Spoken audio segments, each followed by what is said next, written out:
Everybody, Scott Jansen here, back with another ACH interview, Advanced Conversation Hypnosis interview. You may recognize the therapist on screen here. Sarah has attended to come back and talk a little bit about ACH. We've done a few interviews with her now with her multiple six-figure therapy business, which is absolutely incredible. But today we're going to be talking about ACH. Sarah has done a few of our conversation hypnosis programs, and we're going to see what it's been like working with clients and how it sort of progressed from there. So thank you, Sarah, for joining us. Yeah, I'm excited to be here. Yeah, so I think you started the programs about 2.5 years ago. Was that when you first became a therapist? I'm pretty sure you were right at the start of your career.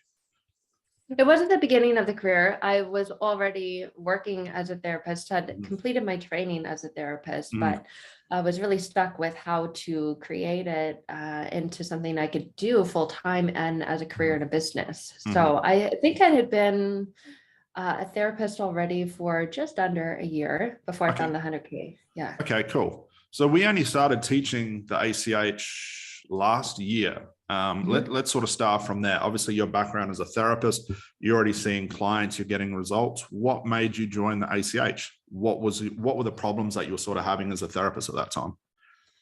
That's a good question. I started to realize within my own confidence as a therapist and the confidence in the results that I was getting people, I was very unsure of. It was almost going through a session with a client with my fingers crossed, eyes kind of, did it work? And then getting feedback. I was getting really good feedback for the majority, for the most part. But there were clients who would kind of just go along through the therapy session to be nice and tell me later, you know, Sarah, I feel the same. I don't think it worked. I don't think I was in hypnosis, and then would continue to tell me about the problem. And so the frustration with, I've just invested 2 to 3 hours, you know, in the last session, and maybe there were more then, and hearing that, I felt like it started to lead to feeling like I was a fraud, like I was marketing myself as this person who could get them great results, and I wasn't.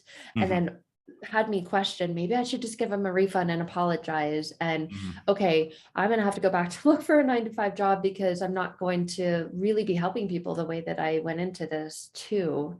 So when they, you know, were saying, I still have the problem, I feel a little bit better, but you know, then the problem comes back. I really just started to feel almost guilty that I wasn't getting them what they came to me for. What type of clients were coming in? Like, what was their sort of presenting problem or their symptom? Well, my niche is people coming out of experiencing narcissistic abuse or emotionally damaging relationships, toxic relationships. So that was what got into the door. But, you know, when they're in your seat, it's anxiety. It's, you know, I put on weight and now I smoke and now I can't go to bed at night without having 3 glasses of wine because I just, you know, and I don't have a good relationship with my kids. I'm losing jobs because I'm just so angry, or I just can't get out of bed in the morning, and all kinds of symptoms. But what really got him in the door was the, you know, toxic relationship. Sure. Did you notice any sort of common patterns with these types of clients? Yeah, they just seemed to be just so negative about everything. It's really, really difficult to see the positive in anything, and would always go back to, I don't even like this word or this label, but I can't really think of any other way to say it, but almost this falling back into this hole of this victimness. And everything is done to me. And I get it. I was in that state for a long time, but that was what seemed to be the common pattern, was this person did this to me and I'm in this place because of that.